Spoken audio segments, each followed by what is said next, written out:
வணக்கம் முத்துக்குமார். நம்ம தமிழ் ஷாட் சேனலை சப்ஸ்கிரைப் பண்ணுற அனைவருக்கும் என்னுடைய மனமார்ந்த நன்றி. இப்போது இந்த வீடியோவில் வந்து நம்ம என்ன பார்க்க போகிறோம் அப்படின்னு பார்த்தீங்கன்னா, stock market training in Tamil அப்படின்னு போட்டு 2020 இருக்கும். 2020 இந்த பிளேலிஸ்ட்டை வந்து நான் இப்போ ஸ்டார்ட் பண்ணுறேன்.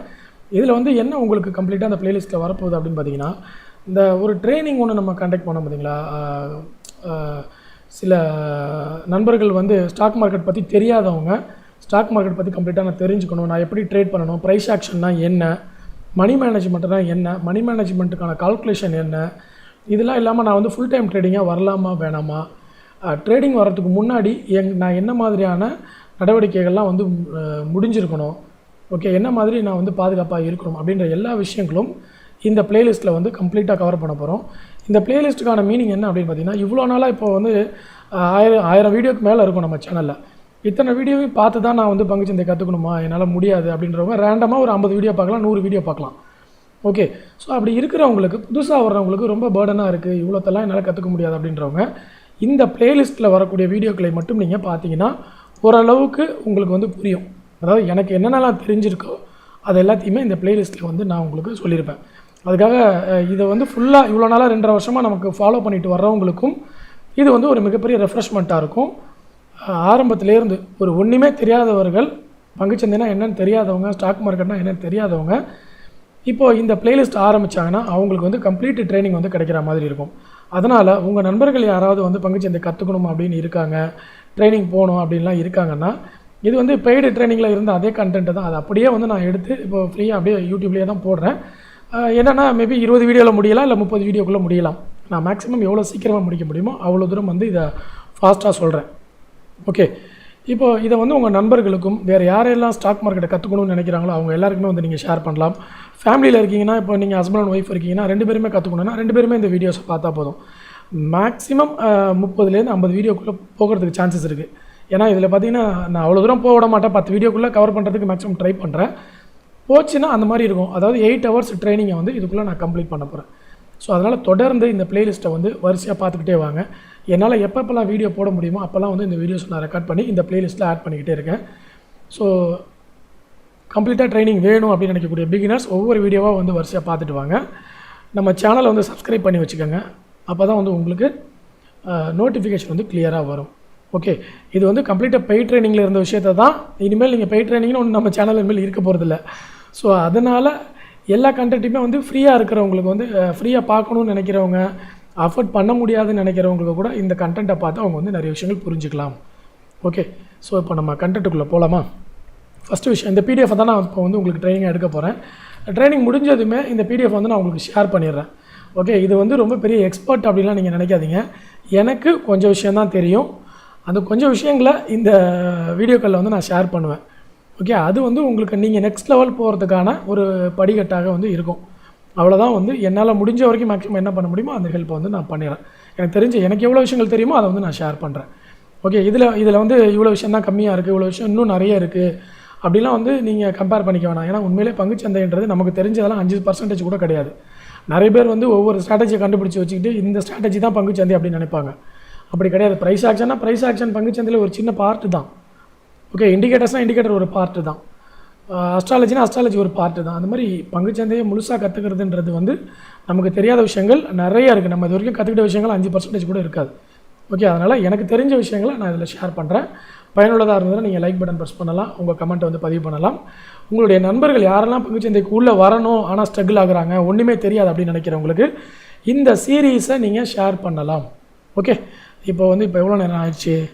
4 நிமிஷம் இதுக்கே ஆகிப்போச்சு. ஓகே, இப்போ நம்ம ட்ரைனிங்கை ஸ்டார்ட் பண்ணுவோம். நான் டைமிங் வந்து பார்க்க ஆரம்பிக்கல.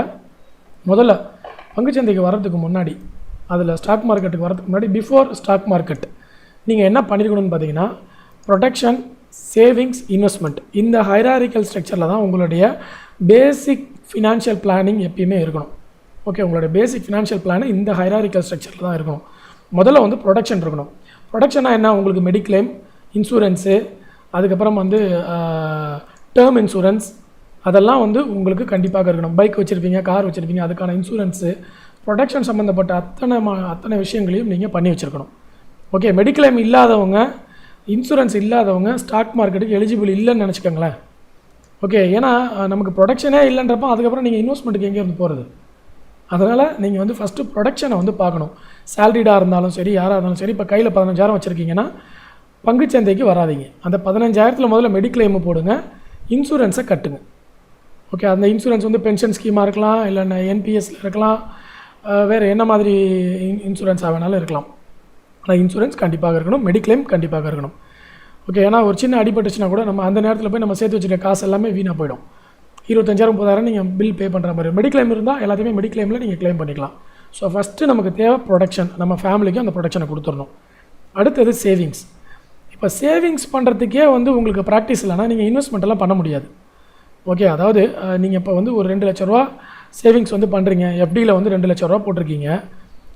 2 லட்ச ரூபா எஃப்டியில் ஃபிக்ஸட் டெபாசிட்டில் போட்டிருக்கீங்கன்னா ஒரு மாதத்துக்கு உங்களுக்கு 600 வரும், 1 லட்சத்துக்கு. ஸோ 2 லட்சத்துக்கு 1200 வரும். ஆனால் 100% வரும். 2 லட்ச ரூபாயே நீங்கள் எஃப்டியில் சேவிங்ஸில் போட்டிங்கன்னா 1200 100% உங்களுக்கு வந்துடும் இல்லைங்களா? இல்லை கொஞ்சம் முன்ன பின்ன இருக்கும், 1000 வரும், இல்லை 1200 வரும். ஆனால் உங்களுக்கு நஷ்டமாகாது. ஸோ 100% எனக்கு லாபம் வரும் அப்படின்னு தெரிஞ்ச இடத்துலையே என்னால் பொறுமையாக இருக்க முடியலை அப்படின்ற பட்சத்தில் நீங்கள் இன்வெஸ்ட்மெண்ட்டில் போட்டிங்கன்னா திடீர்னு நீங்கள் போட்ட பணம் 30% இறங்கிடும். நீங்கள் இன்னும் ஒரு 6 மாதம் பொறுமையாக இருக்க வேண்டிய சுச்சுவேஷன் வரும். அந்த நேரத்தில் உங்களுக்கு பொறுமையே இருக்காது. உடனே லாஸை புக் பண்ணிவிட்டு வெளியே வந்துடுவீங்க. ஏன் அப்படின்னு பார்த்தீங்கன்னா உங்களுக்கு பேசிக்காகவே சேவிங்ஸ்னால் என்னன்னு தெரியாது, சேவிங்ஸ் பண்ணுறதுக்கான ப்ராக்டிஸே உங்கள்கிட்ட இருக்காது. ஸோ அதனால் நீங்கள் என்ன பண்ணணும்னா சேவிங்ஸ் கண்டிப்பாக பண்ணக்கூடிய ப்ராக்டிஸ் உங்கள்கிட்ட இருக்கணும். அது எப்படி இருக்கணும்னா அட்லீஸ்ட்டு ஒரு 1 லட்சமாவது நீங்கள் எஃப்டியில் வச்சுருக்கணும். ஓகே, ஒரு ஆர்டி கட்டி ப்ராக்டிஸ் பண்ணியிருக்கணும்.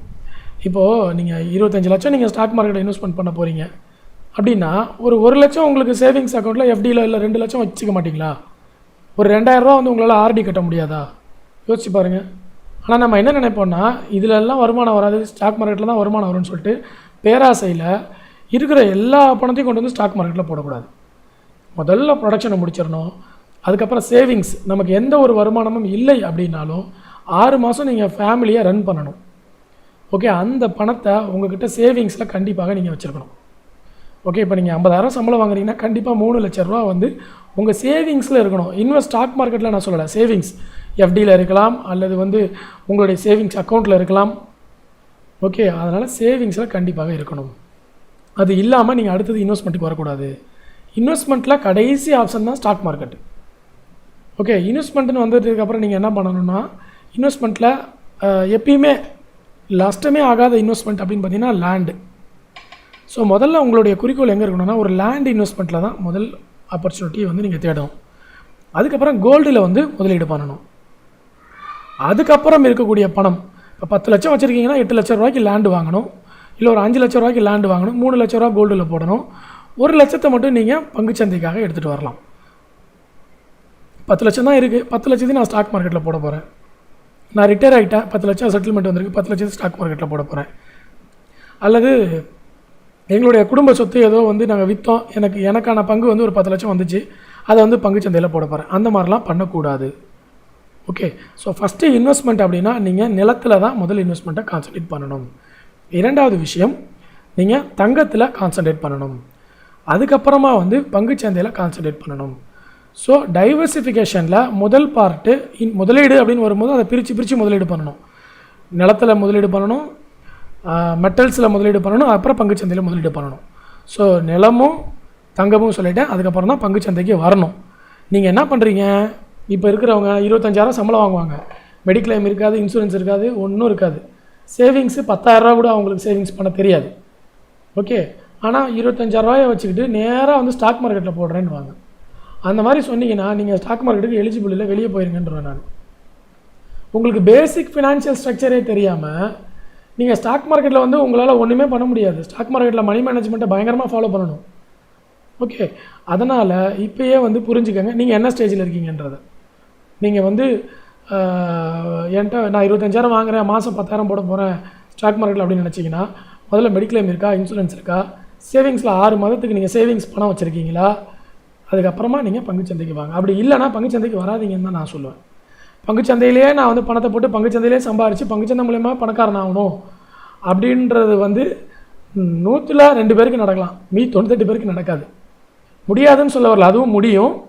ஆனால் அது யாரோ ஒரு மிகச்சிறந்த ஒரு திறமசாலியால் தான் முடியும். ஓகே, ஸோ எல்லா சப்ஜெக்ட்டையும் 100 பேர் படிப்பாங்க, ஆனால் ஃபஸ்ட் ரேங்க் எடுக்கிறது பார்த்திங்கன்னா 2 பேர் தான் எடுப்பாங்க. அந்த மாதிரி தான் இது. ஒரே டீச்சர் தான் சொல்லிக் கொடுப்பாங்க, ஒரே சப்ஜெக்டை தான் சொல்லிக் கொடுப்பாங்க, ஆனால் ரேங்க் பார்த்திங்கன்னா ஃபஸ்ட் ரேங்க்கு 2 பேர் தான் எடுப்பாங்க ஒரு கிளாஸில். 40 பேரில் ஏன் 2 பேர் மட்டும் எடுக்கிறாங்கன்னா அதுதான் அவங்களுடைய வில்லிங் பவர். அதனால் அந்த 2 பேரை வச்சு எல்லோரும் கம்பேர் பண்ணிக்காதீங்க. ஓகே, ஸோ இது வந்து நான் சொல்கிறது என்னுடைய எக்ஸ்பீரியன்ஸில் நான் தெரிஞ்சுக்கிட்ட விஷயத்தை எல்லாத்தையும் நான் உங்களுக்கு சொல்கிறேன்.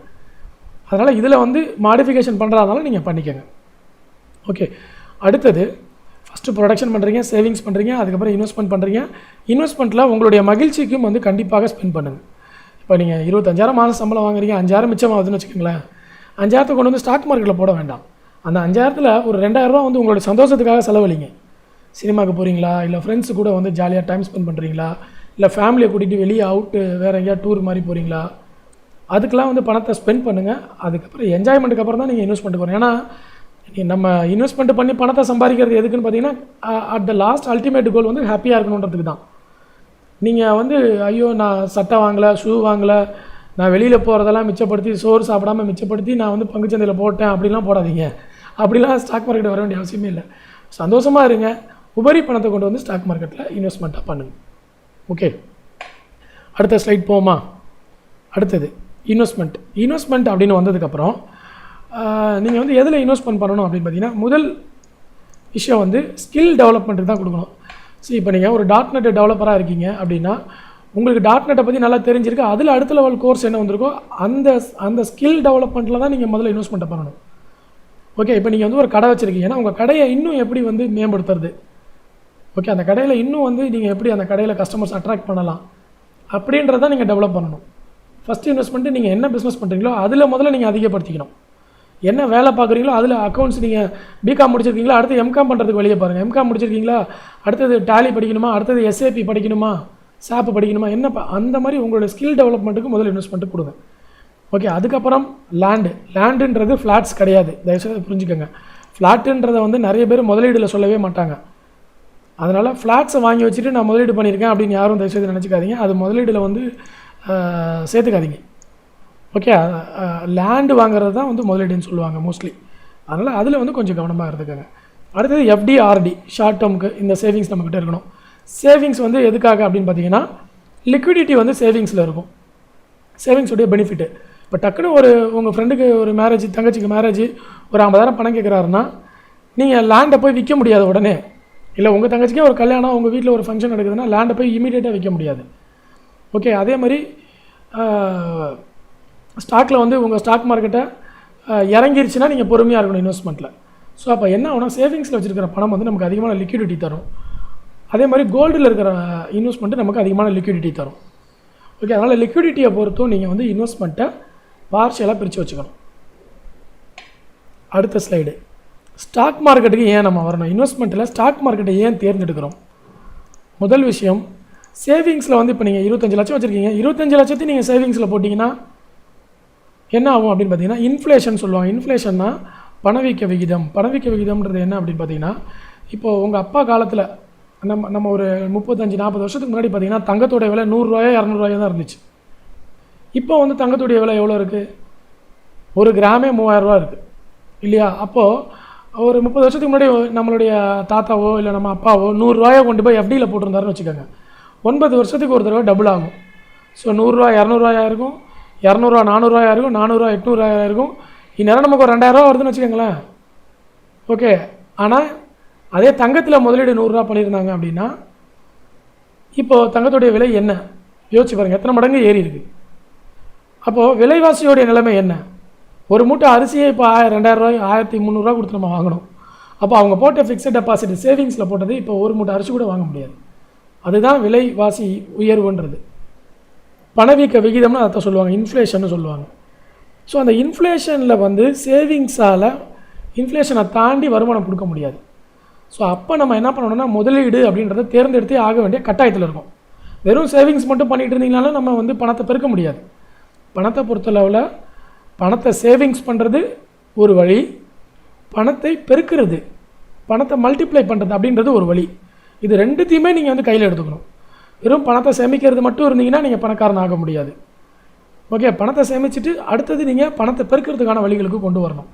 அதுக்கு வந்து பிஸ்னஸ் பண்ணணும் அல்லது லேண்டில் இன்வெஸ்ட்மெண்ட் பண்ணுறதோ பங்குச்சந்தைக்கோ வரணும்.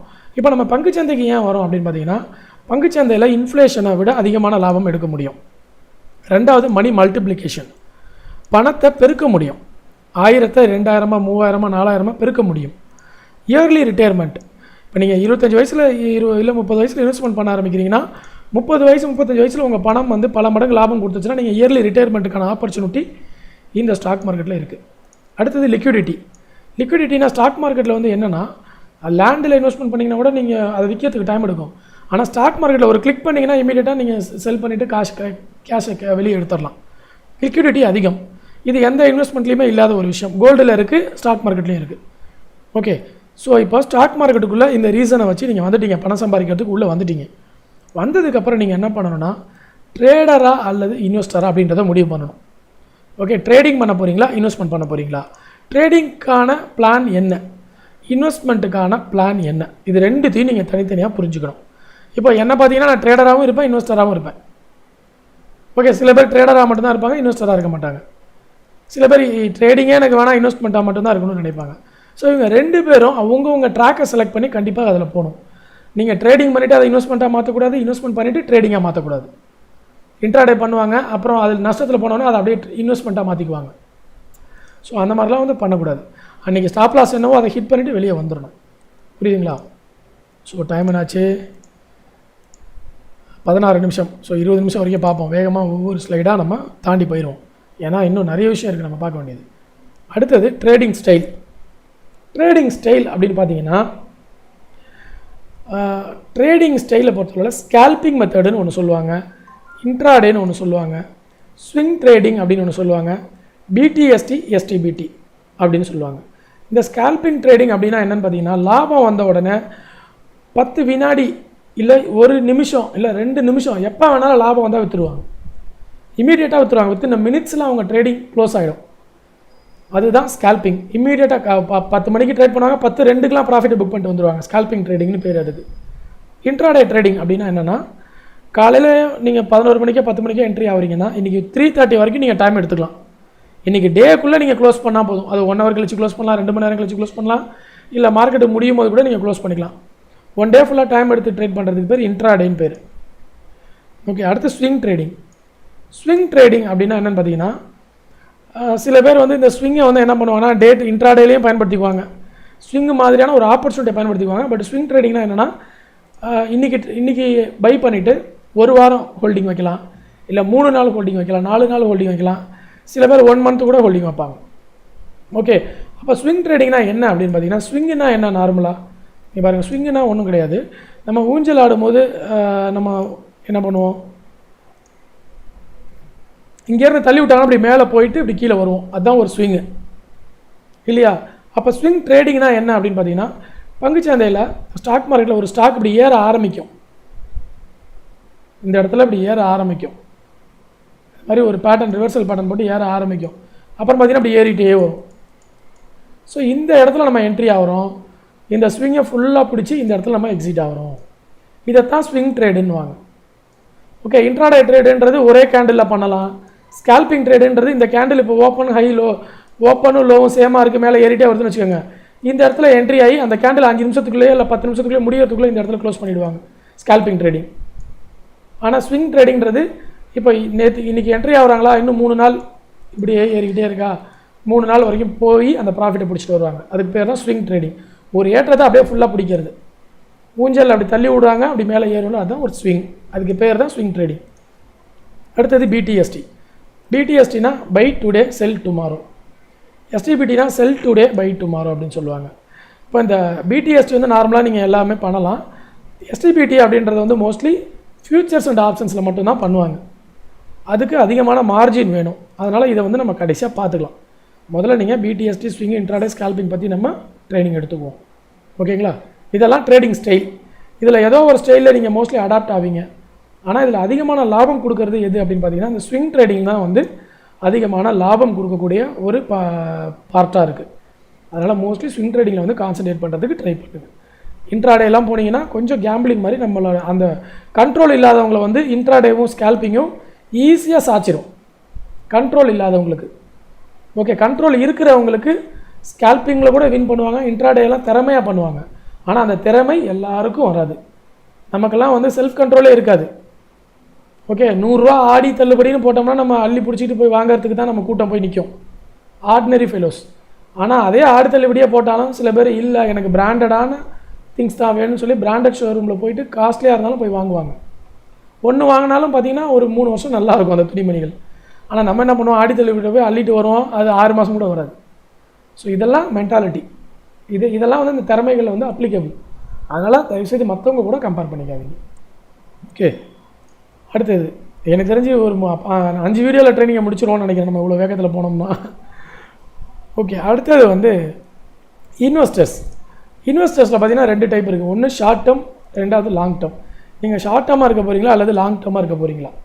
ஷார்ட் டேர்ம் இன்வெஸ்ட்மெண்ட் அப்படின்றது அப் டு 1 இயரோ அல்லது மேக்ஸிமம் 2 இயர் வரைக்கும் ஹோல்டிங்கில் வச்சுருப்பாங்க. லாங் டேர்ம்னா 10 இயர்ஸ் வரைக்கும் கூட ஹோல்டிங்கில் வச்சுருப்பாங்க. ஓகே, இந்த உங்களுடைய பணத்தை பொறுத்து இப்போ நீங்கள் 1 லட்ச ரூபா வச்சுருக்கீங்க, 1 லட்ச ரூபா எனக்கு இனிமேல் தேவையே படாது அப்படின்னா 10 வருஷத்துக்கு நீங்கள் முதலீடில் போடலாம். சில பேர் என்ன பண்ணுவாங்கன்னா முதலீடில் போடுவாங்க, லாபம் வந்தோடனே வெளியே வந்துடணுன்றது சில பேருடைய நோக்கமாக இருக்கும்.